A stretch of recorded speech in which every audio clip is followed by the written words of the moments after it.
وہ فتح تھی سچے جذبوں کی، وہ فتح تھی بے باک صداقت کی، وہ فتح تھی وطن سے بے لوث محبت کی،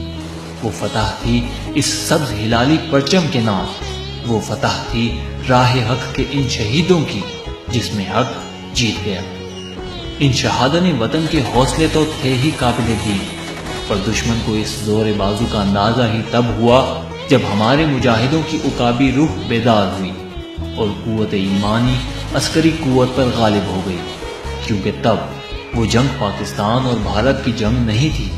تب مادر وطن کی عزت پہ سوال آ چکا تھا، جو اس وقت وطن کے ان بیٹوں کو کسی بھی صورت قبول نہ تھا۔ لہٰذا زمین پر پاک فوج شیر کی طاقت لیے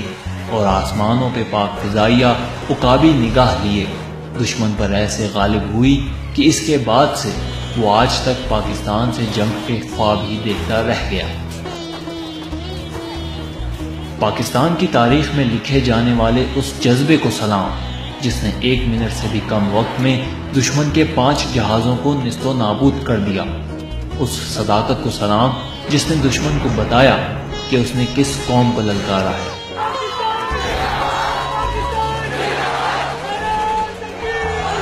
پاکستان کے ان لوگوں کی بے لوث محبت کو سلام جو ہاکی اور لاٹھیاں لے کے میدان میں نکل آئے اور فضا میں نعرہ تکبیر کی آواز بلند کی۔ ان شہیدوں کو سلام جنہوں نے اس سبز ہلالی پرچم کا مان رکھا اور اس ملک پر قربان ہو گئے۔ آزادی کے متوالوں، یاد رکھنا، قومیں ایسے ہی جذبوں سے فتح یاب ہوتی ہیں۔ مادر وطن کی عزت کے بدلے میں ان مجاہدوں کی جان کا سودا کوئی عام سودا نہ تھا۔